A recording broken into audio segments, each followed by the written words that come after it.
MTHFR 유전자 변이 검사 요즘 많이 하시는데요. 난임병원에서 반복적인 착상 실패나 습관성 유산, 잦은 화학적 유산을 겪으시는 분들 위주로 진행이 되고 있습니다.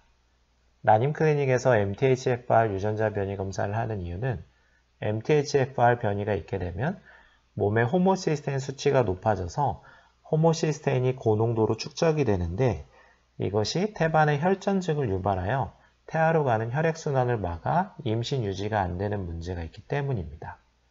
또한 난포의 호모시스테인 농도가 높아지면 난포 생성에도 문제가 생기고 배아의 질이나 성숙에도 좋지 않은 영향을 주기 때문에 MTHFR 유전자 변이 검사를 기본적으로 진행을 하는 것이 도움이 될 수 있습니다. 그러나 이런 부분들 외에도 인체 기능의 많은 부분에 영향을 주는 것이 바로 메틸레이션 대사인데요. 메틸레이션 대사를 차근차근 이해하실 수 있게 오늘은 MTHFR 유전자 변이란 무엇인지에 대해서 준비를 해보았습니다. MTHFR은 효소입니다. MTHF라는 성분을 환원을 시켜주는 효소이고 MTHF는 보다 정확히는 5,10-메틸렌 테트라하이드로폴레이트입니다. MTHF는 MTHFR이라는 효소에 의해서 5-MTHF가 되고 이 5-MTHF가 활성형 엽산이라고 부르는 성분입니다.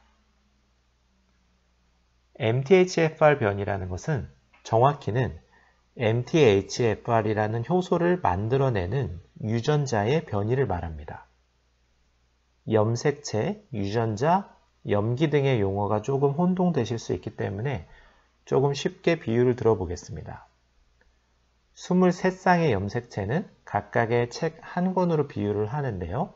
23쌍의 염색체는 22쌍의 상 염색체와 한 쌍의 성 염색체로 이루어지기 때문에 비유를 하자면 22쌍의 책과 한 권의 별책 부록으로 이루어져 있다고 볼 수 있습니다.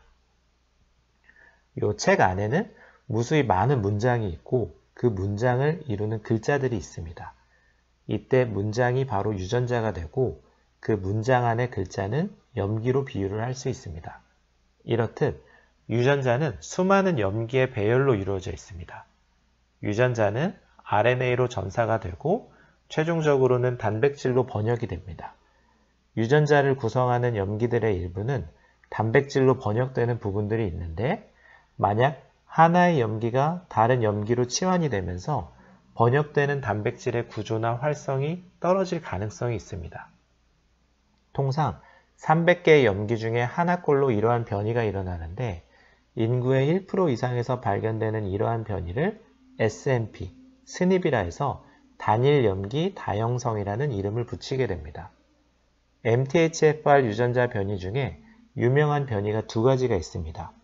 C677T, A1298C 변이가 있는데요. C677T 변이라는 것은 677번째의 염기 서열이 C에서 T로 바뀌는 것을 의미를 하고 A1298C 변이라는 것은 1298번째 염기 서열이 A에서 C로 바뀌는 것을 의미합니다. 이 중에서는 C677T가 더 중요하기 때문에 이 부분을 예시로 설명드리겠습니다. 유전자는 아버지, 어머니에게서 동시에 물려받아 두 개가 한 쌍이 되기 때문에 677번째 염기 서열을 기준으로 두 분께 모두 C를 물려받으면 동형접합 정상형이라 부르게 됩니다. 그런데 만약 한 분께 C를 받고 한 분께 T를 물려받으면 이것을 이형접합 변이형이라 부르고 만약 두 분께 T를 모두 물려받으면 동형접합 변이형이라 부릅니다. 정상형을 기준으로 677번째 염기 서열이 CT인 E형 접합 변이형인 경우에는 MTHFR 효소 활성이 35% 감소하게 되고 TT인 동형 접합 변이형인 경우에는 70%나 효소 활성이 감소를 하게 됩니다. MTHFR은 메틸레이션 회로의 가장 핵심적인 효소라 할 수 있습니다. 메틸레이션이라는 것은 쉽게 말해서 메틸기를 갖고 있는 성분에게서 이 메틸기를 떼어서 다른 구조 성분에 붙여주는 반응입니다. 메틸레이션 반응은 지금도 인체에서 초당 10억 K 빈도로 일어나는 반응이고 유전자의 형성, 조직 복구, 해독, 신경전달 물질 합성 등 이루 열거할 수 없는 수많은 대사 반응에서 메틸레이션이 일어나고 있기 때문에 이 대사 반응이 안 되면 많은 문제가 발생을 하게 됩니다. 위 그림에서 보는 회로는 자폐증 그리고 만성 피로증후군을 오랜 기간 봐온 닥터 에이미 야스코가 재구성한 그림인데요. 생화학 텍스트에는 이런 회로가 없는데 없다는 게 완전히 없다는 것이 아니라 각각의 회로들이 다른 챕터에 분산되어 있습니다. 즉, 야스코가 이렇게 재구성했다는 것은 결국 본인의 의도가 들어갔다는 것인데 이 야스코의 메틸레이션 회로는 크게 5가지 회로로 구성이 되어 있습니다. 왼쪽에서부터 순서대로 유레아 사이클, 뉴로트랜스미터 사이클, 폴레이트 사이클, 메티오닌 사이클, 그리고 호모시스테인 아래로 트랜스설퍼레이션 회로가 있습니다. 자세한 것은 다음번 영상에서 설명드리도록 하겠습니다. 이 회로의 가장 중요한 회로축은 중앙의 폴레이트 사이클이고 좌측의 신경전달물질 합성 회로가 요소 회로와 엮여 있습니다. 그리고 호모시스테인을 기준으로 호모시스테인이 메티오닌으로 다시 리사이클링 되는 경로, 그리고 호모시스테인이 시스테인을 거쳐 타우린이나 설페이트, 글루타치온 등을 만드는 트랜스설퍼레이션 경로가 중점으로 되어 있습니다. MTHFR은 이 중에서 5-MTHF가 만들어지는 과정을 도와줍니다. 5-MTHF는 호모시스테인이 메티오닌으로 다시 전환이 될 때 필요한 중요한 성분입니다.